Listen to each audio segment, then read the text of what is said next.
Hello everyone, this is me Ishita and you're watching Ignu Pathshala. Today we will discuss unit number 6 Satyagraha. So start करते हैं with introduction. पहले हम बात करेंगे कि इस टर्म का ओरिजिन कहाँ से हुआ, कहाँ से आया ये आइडिया। जिस time Gandhi ji south Africa के अंदर थे तो उन्होंने इविल्स देखी, इविल्स यानी कि नेगेटिव पॉइंट देखे अपार्थी के। अपार्थी क्या है? डिस्क्रिमिनेशन, ठीक है, अगेंस्ट नॉन वाइट, ठीक है। और कौन करता है? जो गोरे लोग हैं, गोरे लोग जो है, जो ब्लैक्स हैं, ठीक है, जो जिनका रंग डाउन है, उनकी तरफ क्या करते हैं? डिस्क्रिमिनेशन करते हैं, उनको ह्यूमिलेट करते हैं, ठीक है, उनको अपने आप से डिफरेंट मानते हैं। So he realized that colonial domination persisted largely because it faced no organized resistance. तो उन्होंने ये एनालाइज किया कि ये जो कॉलोनियल रूल है और ये लोग जो डिस्क्रिमिनेट करते हैं दूसरे कंट्री से आके हमारी कंट्री पे ये रूल करते हैं एंड हमारे ही जो कॉमन लोग हैं, सिटीजन हैं, उनको ह्यूमिलेट करते हैं। तो ये पॉसिबल हो पाया है बिकॉज आज तक कभी भी मास जो रेजिस्टेंस है उन्हें देखने नहीं मिला है, ठीक है। जैसे कि इंडिया में हुआ Quit India movement, civil disobedience movement and many satyagraha, ठीक है, जो अलग अलग रीजन पे हुए। तो इस टाइप की चीजें जो है बाहर किसी कंट्री में नहीं हुई। तो गांधी जी ने जो है ये सत्याग्रह वाला जो पूरा कॉन्सेप्ट है इसको डेवलप किया कि जिससे अगर ऐसा कुछ भी हो, ठीक है, कि डिस्क्रिमिनेशन हो रहा है तो हम ऑर्गेनाइज हो, ठीक है, एक साथ मासेस में, जिससे हम क्या कर पाए? फाइट बैक कर पाए। तो स्टार्ट करते हैं विद चैप्टर। गांधी जी ने ये मूवमेंट सबसे पहले टेस्ट किया कहाँ पे? साउथ अफ्रीका में, ठीक है, to challenge this unjust condition. इन्हीं अनजस्ट कंडीशंस को चैलेंज करने के भी हम लेटर फर्स्ट एक्सपेरिमेंट में देखेंगे भी कैसे किया, ठीक है। तो मगनलाल गांधी जी ने सजेस्ट किया टर्म सत्याग्रह, ठीक है, जिसको उन्होंने आगे मॉडिफाई किया इन हिज ओन लैंग्वेज सत्याग्रह। तो सत्य का मतलब क्या होता है? ओपननेस, ठीक है, ऑनेस्टी, सच्चाई बोलना, फेयरनेस का साथ देना, ठीक है, सही का साथ देना एंड ट्रुथ। ट्रुथ का मतलब सत्य। अग्रह है, अग्रह का मतलब होता है इंसिस्टेंस और फर्मनेस, ठीक है। इंसिस्टेंस का मतलब होता है दृढ़ता, ठीक है, अपने जो आपने जो डिसीजन ले लिया उस पर दृढ़ रहना, ठीक है।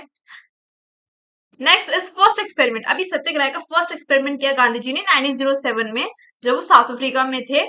एंड वहां की जो गवर्नमेंट थी उन्होंने एक बिल पास किया, ब्लैक ऑर्डिनेंस, ठीक है, जिसके अंडर जितने भी नॉन व्हाइट इमाइग्रेंट्स हैं, मतलब जो भी दूसरे देशों से लोग आ रहे हैं जिनका जो कलर है थोड़ा डाउन है, ठीक है, ब्राउन है या ब्लैक है, तो उन लोगों को क्या कैरी करना पड़ेगा? एक पूरी अपनी आइडेंटिटी सर्टिफिकेट कैरी करना पड़ेगा, ठीक है, जो उनके फिंगरप्रिंट से रजिस्टर्ड हो, ठीक है, जिससे वो आइडेंटिफाई कर पाए कि भाई ये दूसरे देश का है और ये ब्लैक है, ठीक है, या उसका रंग जो है डाउन है। एक्चुअली जो इंडियन समझते हैं ना कि भाई हमें जो है अच्छा माना जाता है, तो फॉरेन कंट्रीज हम लोगों को डिस्क्रिमिनेट करती है on the basis of colour, ठीक है, क्योंकि इंडिया का स्किन टोन भी थोड़ा ब्राउन टाइप है। नेक्स्ट इज ऑन सितंबर 11 1906 गांधी जी ने ऑर्गेनाइज की एक स्ट्रेटेजी नॉन वायलेंट सत्याग्रह, ठीक है, जहां पर उन्होंने अवेयरनेस क्रिएट करी इंडियंस के भी, ठीक है, इंडियंस के बीच में या और भी जो अदर लोग इस डिस्क्रिमिनेशन को फेस कर रहे थे, ठीक है। उन्होंने सत्याग्रह लॉन्च किया एंड इसका आउटकम क्या निकल के आया? इसका आउटकम पॉजिटिव निकल के आया। वहां की सरकार ने जो है ये ब्लैक ऑर्डिनेंस बिल वापस ले लिया एंड इस बिल को, मतलब इस लॉ को कैंसिल कर दिया। Next theoretical sources and core concept. अब सोर्सेज क्या है, ठीक है, कहाँ से सत्याग्रह का आइडिया आता है? ऐसा तो नहीं गांधी जी ने खुद ही सोच दिया, ये नहीं, बट वो कहीं ना कहीं से इंस्पायर थे, उन्होंने कहीं पढ़ा होगा, ठीक है। बोलते हैं ना कि जितनी बुक्स हम पढ़ते हैं उतनी नॉलेज हम गैदर करते हैं, तो उन्होंने कहाँ पढ़ा था ये हम जानेंगे इस टॉपिक के अंदर। तो फर्स्ट है इंडियन ट्रेडिशन। इंडियन ट्रेडिशन से कहाँ कहाँ से चीजें आती है? तो उनका जो सत्याग्रह था दो फाउंडेशनल पिलर पे था, पहला ट्रुथ सत्य, दूसरा नॉन वायलेंस, कि हमें अहिंसा नहीं करनी। तो ये आता है उपनिषद से, ठीक है, बुद्धिज्म से, जहां पे बोला गया है कि हम जो दुश्मनी है या जो हेट्रेड है, जो नेगेटिव चीजें हैं, उनको प्यार से ओवरकम कर सकते हैं। यही गांधी जी हमें सीख देते हैं कि हमें नॉन वायलेंट रहना चाहिए, ठीक है। जैन से आता है, जो महावीर जो थे टीनेंट थे अहिंसा के as the highest religion. Next Hindu mythology से आता है, ठीक है, राजा हरिश्चंद्र, उनकी जो स्टोरी है, टेल्स है, क्या क्या चीजें उन्होंने करी, ठीक है, कैसे उन्होंने हमेशा सच बोला, तो इन सब चीजों से आता है। नेक्स्ट वेस्टर्न फिलोसफी से भी आता है, जैसे कि सोक्रेट्स और जीसस क्राइस्ट। जीसस क्राइस्ट ने बोला कि अगर हमें ईविल को रेजिस्ट करना है, ठीक है, यानी कि जो दुश्मन है उसको रेजिस्ट करना है, रोकना है, तो अगर आपके कोई एक गाल पे थप्पड़ मारा है तो अपना दूसरा गाल आगे करो। ये आपने गांधी जी की डायलॉग्स में सुना भी होगा, मूवीज वगैरह में। हालांकि इन दिस क्रूअल वर्ल्ड, ठीक है, अगर हम आज के टाइम पे देखें तो ये सब चीजें इम्प्लीमेंट नहीं होती, ठीक है। टेढ़े इंसान को टेढ़ी तरह से ही सीधा किया जाता है अकॉर्डिंग टू मी, ठीक है, डोंट माइंड। बट अगर आपको कोई चुप कराना चाहे, ठीक है, अगर आपको कोई थप्पड़ मारे तो अकॉर्डिंग टू मी हाथ ही तोड़ देना चाहिए उसका, सामने वाले का, ठीक है, फिर चाहे वो कोई भी हो। अगर आप सही हो तो स्टैंड फॉर योर सेल्फ। अगर आप अपने लिए स्टैंड नहीं करोगे देन मार खाओगे भी जिंदगी में, और कुछ नहीं। नेक्स्ट इज लिटरली इन्फ्लुएंसेस, बकवास बंद करते हैं, थोड़ा फोकस करते हैं पढ़ाई पे। नेक्स्ट इज लिटरली इन्फ्लुएंसेस क्या है, तो philosophies of Leo Tolstoy, Henry David Thoreau, इन सब की जो फिलोसफी है इनसे भी गांधी जी काफी इंस्पायर थे। हालांकि ये क्वेश्चन आने नहीं वाला है, सीधा पूछा जाएगा आप सत्याग्रह मूवमेंट को बताओ, ठीक है।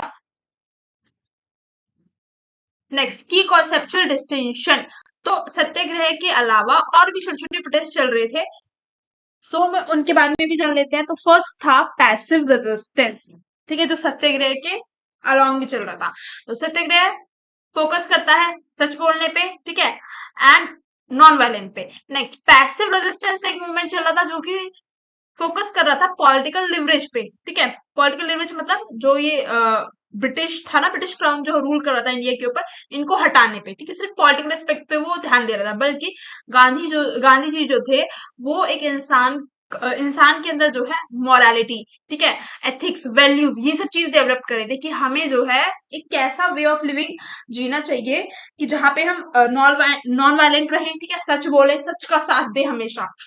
नेक्स्ट मूवमेंट था दुर्गरा, ठीक है। दुर्गरा जो बेस था इसका मेन फोकस था वो था फिजिकल फोर्स, कि भाई हम जो चाहें वो हम अपनी ताकत के हिसाब से करा सकते हैं। गांधी जी इसके बिल्कुल अगेंस्ट है, नॉन वायलेंस मूवमेंट वो चाहते थे। नेक्स्ट मिलिटेंट नेशनलिज्म, ये तो और भी ज्यादा वायलेंट था कि हमें जो भी अपनी बात मनवानी है वो थ्रू फोर्स ही मनवानी है, ठीक है।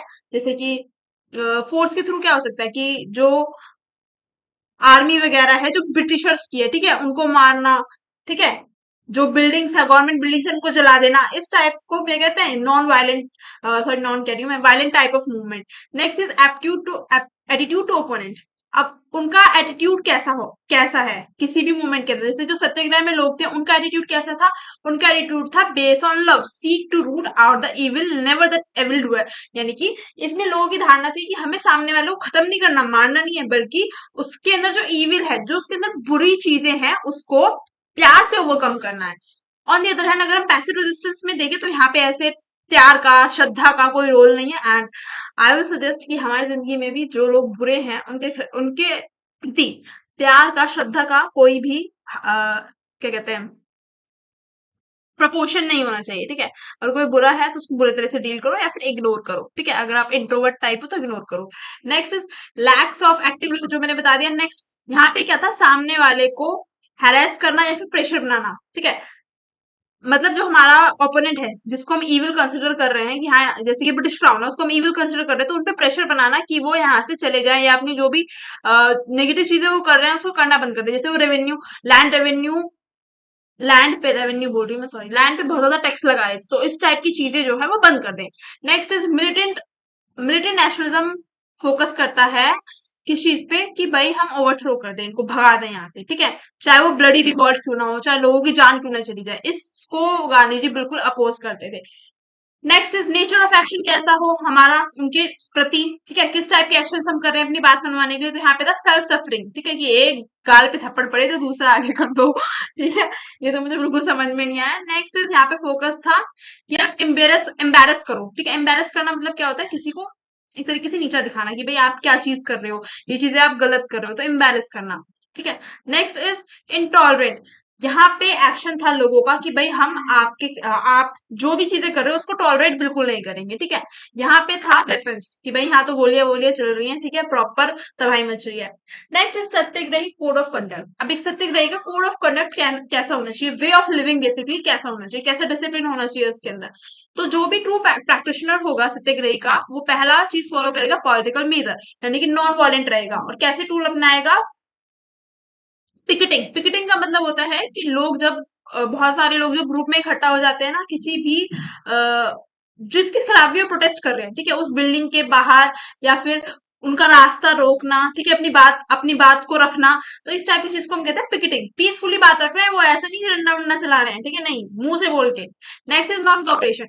नॉन कॉपरेशन यानी ये ऐलान कर देना कि भाई हम आपके साथ कोई भी आगे संधि या कोई भी आगे कॉपरेशन बातचीत नहीं करना चाहते। पीसफुल मार्चेस निकालना, जैसे कैंडल मार्च निकाल देते ना, रेप होता है किसी लड़की का तो कैसे कैंडल मार्च निकाल देते हैं पीसफुली, ठीक है।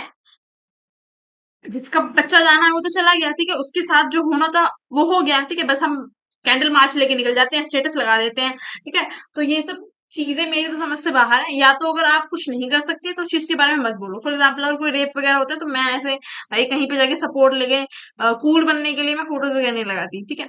तो या तो जब आप कुछ कर नहीं सकते, जब आप सिस्टम अपनी कंट्री का सुधार नहीं सकते तो उसके बारे में मत बोलो, ठीक है, चुप रहो, वही ठीक है। अदरवाइज फालतू का फ्लेक्स मारने से कुछ नहीं होने वाला, ठीक है। मे बी आप जिस विक्टिम को सपोर्ट कर रहे हो, सपोर्ट भी नहीं, जो फ्लेक्स दिखा रहे हो स्टोरी लगा लगा के, ठीक है, कल आप उस चीज की विक्टिम हो, ठीक है, फिर दुनिया आपकी स्टोरियां लगा रही हो, उससे कोई फायदा नहीं। नेक्स्ट नेक्स्ट यहाँ पे एब्सोल्यूट गोल क्या था? कन्वर्ट करना, नॉट कोर्स करना। यानी कि कोर्स करने का मतलब होता है फोर्सफुली कन्वर्ट नहीं करना है किसी को, ठीक है, उनको मजबूर करना है, ठीक है, विद लव, ठीक है, जो कि दुनिया में बहुत कमी है प्यार की, ठीक है। उनको कन्वर्ट करना है विद लव, कि वो जो भी रॉन्ग डूइंग कर रहे हैं, ठीक है, वो करना बंद कर दें। Next is resilience under provocation, ठीक है। अब देखो, जब कोई भी प्रोटेस्ट होता है तो हमें जो है प्रोवोक नहीं होना है, ठीक है। प्रोवोक का मतलब क्या होता है कि जो बौखला जाता है ना इंसान, जैसे जैसे मेरे साथ होता है, वीडियो में बीच बीच में फंबल करने लगती हूँ, मैं बौखला जाती हूँ, गर्मी से पंखा बंद करना पड़ता है। तो ऐसे ही जो बौखला जाता है ना इंसान, तो उस चीज पे कंट्रोल लाना, ठीक है। फाइनेंशियल लॉस भी हो सकता है। जब हम एक मूवमेंट में इन्वॉल्व है तो हम अपना जो रोजमर्रा की जिंदगी है, ठीक है, उसको छोड़ के, ठीक है, प्रॉपर हम इन्वॉल्व है कि भाई हमें जो है फ्रीडम चाहिए, ठीक है, या हमें इस चीज से छुटकारा चाहिए। तो उस टाइम पे हम अपनी जॉब पे नहीं जा रहे तो ऑब्वियसली फाइनेंशियल लॉस तो होगा ही, ठीक है। फिजिकल असॉल्ट भी हो सकता है। हम प्यार से बात करना चाह रहे हैं बट जरूरी नहीं है ना कि सामने वाला प्यार से बात करना चाहे, वो तो डंडे लाठी सब चला सकता है। इसीलिए तो हमें एब्सोल्यूट पेशेंस रहता है, ऐसा गांधी जी का मानना था। बाप रे भाई, क्या पढ़ा रही हूँ मैं। बिल्कुल मेरी जो आइडियोलॉजी है ना, जो मेरा माइंडसेट है उससे वो डिफरेंट चैप्टर है। नेक्स्ट 11 वॉज क्या है? 11 जो मतलब वॉज का मतलब क्या होता है? प्रोमिसेस, ठीक है। डिसिप्लिन होना, ठीक है, ये कमिट करते हैं इंडिविजुअल्स। डिसिप्लिन होना, सच बोलना, नॉन वायलेंस, सेलिबेसी। सेलिबेसी का मतलब होता है साधु संत बन जाना, ठीक है, शादी वादी ना करना। नॉन स्टीलिंग, चोरी ना करना। नॉन पोजेशन, यानी कि बहुत ज्यादा प्रॉपर्टी वगैरह को पोजेस ना करना। मैनुअल लेबर, अपनी जो रोजी रोटी है वो खुद कमाना। और कंट्रोल कंट्रोल होना अपने इमोशंस पे, एज वेल एज फियरलेसनेस होना, ठीक है, जिंदा दिली होना। इक्वल रिस्पेक्ट करना हर एक रिलीजन की। ये सब कोर कॉन्सेप्ट है, ये सब कोर जो है आइडियाज हैं जो एक स्वदेशी के अंदर, सॉरी, सत्याग्रही के अंदर होने ही होने चाहिए, ठीक है। Next is concept of bread labour. मैं प्रीवियस यूनिट में अच्छे से समझा चुकी हूँ, ठीक है। So before watching this you must watch before unit क्या होगी मेरी इंग्लिश को, नहीं नहीं नहीं, previous video. Next is secularism and equality, ठीक है। सेक्युलरिज्म को प्रमोट करना चाहिए कि हर एक रिलीजन के लोगों को इक्वल ट्रीट करना चाहिए। Next is major satyagraha movement in British India. तो upon returning to India in late 1915 में जब गांधी जी आ गए भारत, ठीक है, तो उस टाइम पे उन्होंने सत्याग्रह को विग्रियस मास मूवमेंट बनाना चाहा, जिससे वो ब्रिटिश कॉलोनियल रूल की रूट्स हिला सके, ठीक है, कि ब्रिटिशर्स को लगने लगे कि हाँ हाँ भाई, अब जो है इंडिया की जनता समझदार हो गई है, अब वो हमारी जो चालबाजी है उसको समझ चुकी है और वो चाहती है कि हम ये देश छोड़ के चले जाए, ठीक है। तो फर्स्ट था चंपारण सत्याग्रह, 1917 में हुआ, तीन खतिया सिस्टम के खिलाफ। तीन खतिया सिस्टम क्या होता है? 20 कथास का एक बीघा होता है, ठीक है, 20 कथास से मिलकर बनता है एक बीघा। तो इस एक बीघे के 10% लैंड पे आपको इंडिगो उगाना ही पड़ेगा, ये कंपलसरी कर दिया था चंपारण के अंदर, ठीक है, क्योंकि वहां की लैंड की फर्टिलिटी अच्छी थी, वहां पे इंडिगो अच्छा होता था, बाय जो ये कॉलोनियल गवर्नमेंट थी इन्होंने। अब वहां के जो फार्मर्स थे वो परेशान हो रहे थे कि जो लैंड की फर्टिलिटी है ना, वो इंडिगो की वजह से बहुत खराब हो रही थी, कि जितने भी परसेंटेज ऑफ लैंड पे वो इंडिगो उगाते थे वो लैंड जो है बिल्कुल बेकार हो जाता था काफी सालों के लिए, कोई फसल हम उस पर नहीं उगा सकते। तो इसीलिए वो क्या चाहते थे, इस चीज से छुटकारा चाहते थे, इस तीन गठिया सिस्टम से वो छुटकारा चाहते थे। तो गांधी जी ने उनकी हेल्प करी, ठीक है। पहले उन्होंने पूरा मैटर समझा, उसके बाद उन्होंने एक कमेटी बिठाई, ठीक है, प्रॉपर विद रूल्स, लॉ पढ़ी हुई थी ना उन्होंने, ऑब्वियसली बात है। तो लॉ के हिसाब से जो है उन्होंने प्रॉपर उनकी हेल्प की। एज वेल एज फिर हमें देखने के लिए मिलता है चंपारण एग्रीगेरियन बिल आया, जिसमें लीगली पीजेंट्स के राइट को प्रोटेक्ट किया गया। नेक्स्ट, खेड़ा सत्याग्रह। खेड़ा सत्याग्रह में क्या हुआ कि इन 1918 एक फेमाइन आ गया, ठीक है, और बहुत से किसानों का क्रॉप फेलियर हो गया। उस टाइम पे भी जो वहां की अथॉरिटीज थी, कॉलोनियल अथॉरिटीज जो कलेक्ट करती हैं रेवेन्यू लैंड का, टैक्स कलेक्ट करती है, तो उन्होंने क्या बोला कि हम तो भाई पूरा टैक्स लेंगे।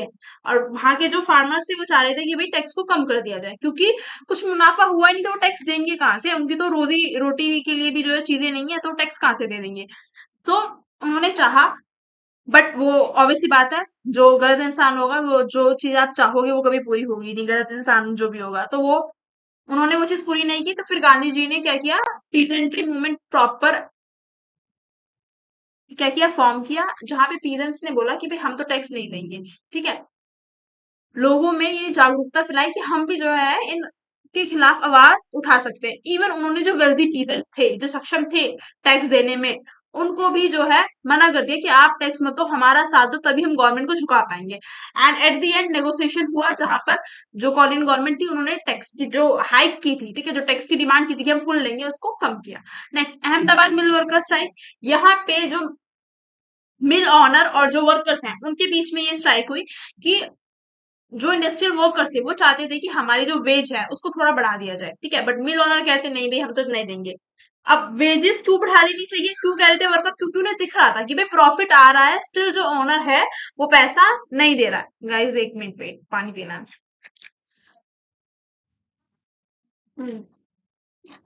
So next is outcome. अब इसका आउटकम क्या निकल के आया, जब उन्होंने मूवमेंट चलाया, तो जब उन्होंने पीसफुल मूवमेंट चलाया, एंड यहाँ पे गांधी जी ने बोल दिया कि भाई हम तो फास्ट करेंगे अंटिल डेथ, जब तक हम मर नहीं जाते, चाहे हम मर जाए हम नहीं हिलने वाले यहाँ से, हम तो स्ट्राइक करेंगे, आप हमारी बातें मानो।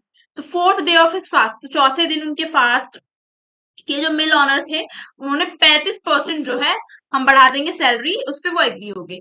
नेक्स्ट आता है रॉयलेट एक्ट सत्याग्रह, जिसको इंडिया के मतलब हिस्ट्री में ब्लैक एक्ट भी कहा जाता है, काला कानून। ठीक है, एक तरीके से 1919 में आया। इशू क्या था इसके अंदर, जो इंपीरियल लेजिस्लेटिव काउंसिल थी जो बिल बनाती थी, उन्होंने पास कर दिया रॉयलेट बिल। ठीक है, जिसके तहत हम किस वॉर टाइम में, ठीक है, जब ऐसी स्थिति बनी हुई है इमरजेंसी वाली सिचुएशन, ठीक है, तो किसी भी इंसान को प्रिवेंटिव डिटेंशन के अंदर जो है पुलिस जो है क्या कर सकती है, अरेस्ट कर सकती है। प्रिवेंटिव डिटेंशन क्या होता है, शक के तहत। ठीक है, और तुम अपने घर में बैठे हो, मुझे लग रहा है ना कि हाँ भाई मुझे शक है तुम पे, तुमने जो है तुम एग्जाम देने गए बिना मेरी वीडियो देखे, ठीक है, मैंने तुम्हें उठा लिया। तो ऐसे ही गवर्नमेंट क्या करी थी, ऐसे ही गवर्नमेंट क्या कर रही थी, शक के तहत कि हाँ भाई हो सकता है कि इस पर्सन का हाथ हो, जो ये मतलब मूवमेंट्स हो रहे हैं, या मतलब वायलेंस जो हो रही थी, जहां जहां पे वायलेंस हो रही थी ना, जहां पे लोग वायलेंट मूवमेंट कर रहे थे, ठीक है, तो दंगे फसाद भड़काने में हो सकता है इस पर्सन की साजिश है। तो इसके तहत किया क्या गया, जितने भी मेजर मेजर लीडर थे ना, जो कंट्रोल कर रहे थे इन मूवमेंट्स को, ठीक है, जो प्रोत्साहन दे रहे थे लोगों को, तो उनको अरेस्ट कर लिया गया इस प्रिवेंटिव डिटेंशन के अंदर। क्योंकि जो क्या नाम है ब्रिटिशर्स थे, उनको पता चल चुका था भाई अब समझदार हो चुकी है जनता, और जिनके मेन मेन लीडर है इनको उठाओ जिससे जनता कमजोर हो। तो इसका आउटकम क्या आया, गांधी जी ने 6 अप्रैल 1919 को सत्याग्रह डे अनाउंस कर दिया। ठीक है, और एक नेशन वाइड हड़ताल प्री लॉन्च कर दी, जिसके अंदर वुमेन्स ने भी बहुत अच्छे से पार्टिसिपेट किया। ठीक है, मतलब बिजनेस वगैरह को स्टॉप कर दिया, सबने अपनी दुकानें वगैरह बंद कर दी, सब लोग इस प्रोटेस्ट में भागीदारी सब लोगों ने निभाई। अब इसके बाद क्या होता है, वैसाखी के दिन जलियांवाला बाग मैसेकर होता है, अप्रैल 13 1919 में। जब जनरल डायर ने क्या कर दिया, ओपन फायर कर दी। मूवी देखी ना अक्षय कुमार वाली, तो उसमें प्रॉपरली कि क्या होता था, वो जो जनरल डायर था वो क्या था, साइकी था, दिमाग से पैदल था। सो उसके बाद क्या हुआ, जब ये सत्याग्रह जो सत्याग्रह लॉन्च किया था, ये स्टॉप कर दिया गया because of Jallianwala Bagh massacre. उसके बाद जो है सिविल डिसोबीडियंस मूवमेंट आता है। Next is Bardoli satyagraha. बारदोली में क्या होता है कि British administration announce an exorbitant unjust hike. ठीक है, एकदम से जो एडमिनिस्ट्रेशन है वो कह रहा है कि भाई इन 137 विलेज जो है ना, यहाँ पे जो है फसल अच्छी वगैरह हो रही है, तो इसलिए हम जो है रेवेन्यू पे जो टैक्स है वो बढ़ा रहे हैं। अब यहाँ पे क्या है, गांधी जी लीड नहीं कर रहे थे, यहाँ पे सरदार वल्लभ भाई पटेल इमर्ज होके आए, उन्होंने सत्याग्रह जो है लॉन्च किया, जिसके अंदर सभी लोग इंक्लूडेड थे। ठीक है, चाहे वो कॉमन लेबर हो जो फार्मर्स के खेतों पे काम करती है ना, चाहे वो विलेज हेडमैन हो, चाहे वो रिच फार्मर्स हो, सभी लोगों ने साथ दिया। एंड उसका एनुअल रिजल्ट निकल के क्या आया कि जो लोग थे, ठीक है, उनकी बातें मानी गई, और एट द एंड में जो गवर्नमेंट थी उसको झुकना पड़ा। ठीक है, so salt satyagraha, next is salt satyagraha या दांडी मार्च जिसको हम कहते हैं, जो साबरमती आश्रम से कहाँ तक की थी गांधी जी ने, आप लोग बताओगे कमेंट सेक्शन में। सो मेन क्या प्रॉब्लम थी, क्यों किया दांडी मार्च, तो जो ब्रिटिश क्राउन था उन्होंने क्या कर दी, मोनोपोली कर दी सॉल्ट पे। एक तो प्राइस हाइक कर गए, क्यों हाइक कर गए, टैक्स लगा दिया सॉल्ट के ऊपर। अब सॉल्ट क्या है भाई, हमारे यहाँ तो नॉर्मल रोज खाने की चीजों में सॉल्ट गिरता है, ठीक है। अब कॉमन जनता हुई परेशान कि इतना महंगा हो गया नमक, अब उसको खरीदे कैसे, तो गांधी जी ने क्या किया, सॉल्ट जो लॉ बनाया था ब्रिटिश सरकार ने, कि ब्रिटिश सरकार ने ये लॉ बनाया था कि जो नमक है इसको कोई भी जो है इंडस्ट्री, लोकल जो इंडस्ट्री है विलेज लेवल पे या लोग जो है बनाएंगे नहीं, ठीक है। सिर्फ गवर्नमेंट जिन इंडस्ट्रीज को परमिट देगी वो ही सॉल्ट बना सकती है। तो गांधी जी ने उस लॉ का उल्लंघन किया, तोड़ा। गांधी जी ने कॉमन लोगों को सिखाया कि कैसे हम जो है नमक बना सकते हैं, ठीक है। तो गांधी जी ने दांडी मार्च किया जिसमें वो 24/7 माइल्स चले, ठीक है, पैदल। Next is individual satyagraha, individual satyagraha को रिकॉग्नाइज इशू क्या थे इसमें, पहले हम ये जानते हैं। Recognising the large scale mass movement frequently risk descending into retaliatory public violence when met with police brutally. तो गांधी जी ने देखा कि जब पुलिस जैसे लाठीचार्ज वगैरह करती है तो लोग कैसे वायलेंट हो जाते हैं, ठीक है। तो इसलिए गांधी जी ने क्या बोला कि 1940 इन अक्टूबर 1914 में गांधी जी ने एंटी वॉर जो प्रोटेस्ट कैंपेन चल रहे थे उन to highly discipline pre selected individual who possess deep training, तो उन्होंने क्या किया कि कॉमन जनता को ट्रेन करने के लिए कुछ लीडर्स को ट्रेन किया, ठीक है, कि नॉन वायलेंट प्रोटोकॉल्स क्या होने चाहिए, कैसे हम एक नॉन वायलेंट मूवमेंट लीड कर सकते हैं, ठीक है। लोगों को जो है कंट्रोल करना सिखाया है कि कैसे अगर सामने से लाठी चार्ज हो रहा हो स्टिल आपको जो है अपनी एक लिमिट में रहना है, अदरवाइज जो पुलिस है उनको मौका मिल जाएगा, वो आपको उठा के जेल में डाल देंगी, ठीक है। तो बिकॉज ऑफ इंडिविजुअल सत्याग्रह है, जो ट्रेनिंग जो हुई थी, ठीक है, जो ट्रेनिंग लोगों को दी गई थी उसकी वजह से क्या हुआ, क्विट इंडिया मूवमेंट जो है सक्सेसफुल रहा, ठीक है, भारत छोड़ो आंदोलन जो चलाया गया था। Next, extension of Satyagraha outside British India, तो ब्रिटिश इंडिया के बाहर कहाँ कहाँ पे जो है इन्फ्लुएंस देखने के लिए मिलता है, तो फ्रेंच एंड पोर्टुगीज इंडिया, जो एरिया जैसे गोवा हो गया, ठीक है, पौंडीचेरी हो गया, तो इन जो टेरिटरीज पोर्टुगीज और फ्रेंच के कंट्रोल में थी वहां पर भी हमें सत्याग्रह देखने के लिए मिला। एंड वो फुल्ली लिबरेट हो पाई आफ्टर सत्याग्रह, ठीक है। उन्होंने हड़ताल लॉन्च की उनके खिलाफ, नॉन कॉपरेशन मूवमेंट चलाया, पीसफुल मार्चेस चलाए। उसके बाद जो है हमें फ्रेंच और पोर्टुगीज का जो कंट्रोल था इंडिया के ऊपर उनसे छुटकारा मिला। नेक्स्ट, ग्लोबल लेगेसी, ठीक है, बाहर कौन कौन लोग इंस्पायर हुए इससे, तो डॉक्टर मार्टिन लूथर किंग, ठीक है, यूएसए में जब सिविल राइट मूवमेंट चले तो उस टाइम पे उन्होंने सत्याग्रह को यूज किया। नेल्सन मंडेला ने यूज किया साउथ अफ्रीका में, सबने पढ़ा हुआ है, यस, नाइन्थ में है ना, नहीं, टेंथ में बुक है, लास्ट वॉक कुछ ऐसे करके है, ठीक है, नेल्सन मंडेला की पूरी कहानी है उसमें, किसी को याद होगा अभी यार कॉलेज में आ गए। रेलेवेंट है सत्याग्रह, तो पहले बताया गया कि जो मार्केट है, मॉडर्न मार्केट जो है इसने क्या कर दिया है, गैप कर दिया है किसके अंदर, रिच और पुअर नेशंस के बीच में। कुछ नेशंस ऐसे हैं जो बहुत ज्यादा रिच हो गए हैं, कुछ नेशन ऐसे हैं जो बहुत ज्यादा गरीब है। और अगर हम कंट्री के अंदर भी देखें तो अमीर और गरीब के बीच में बहुत ज्यादा गैप है बिकॉज ऑफ मार्केट, ठीक है। अब गांधी जी का जो सत्याग्रह है वो एक ऑफर करता है ब्लूप्रिंट कि कैसे हम इन सब चीजों के खिलाफ पीसफुली आवाज उठा सकते हैं, इनको क्रिटिसाइज कर सकते हैं, ठीक है। नेक्स्ट है टेररिज्म। अब ये टेररिज्म वाला तो मेरी समझ से बाहर है भाई, यहाँ पे गांधी जी कहना चाह रहे हैं कि जैसे कि टेररिज्म होता है अगर हमारी कंट्री पे, फॉर एग्जाम्पल अभी हम ये जो हुआ था कश्मीर में जो हुआ, ठीक है, उस चीज पे अगर हम ध्यान दें कि जो टेररिस्ट आए थे, ठीक है, उन्होंने हमला किया लोगों के ऊपर, तो हम उसको वायलेंस से ना जवाब दें, ठीक है, पीसफुली जवाब दें, एग्रीमेंट के तहत, ठीक है, कि हम पीसफुल एग्रीमेंट करें कि ऐसी चीजें आगे नहीं होंगी। आजकल कभी पाकिस्तान अपनी बात पे रहा है कि वो हम पे हमारे साथ पीसफुल एग्रीमेंट करेगा और आगे टेररिज्म अटैक नहीं होंगे, ठीक है। पाकिस्तान तो कभी क्लेम ही नहीं करता कि हमारे यहाँ से टेररिस्ट आ रहे हैं, बल्कि हम एक कह सकते हैं कि कंपनी के वो होते हैं ना ब्रांड एम्बेसडर, ऐसी पाकिस्तान ब्रांड एम्बेसडर है टेररिज्म का, ठीक है। सो यहाँ पे हमारा वीडियो खत्म होती है, चैप्टर खत्म होता है। Thank you watching the video. अगर वीडियो अच्छी लगी हो do like share subscribe my channel, please मेरी कॉमेडी इग्नोर करना, ठीक है।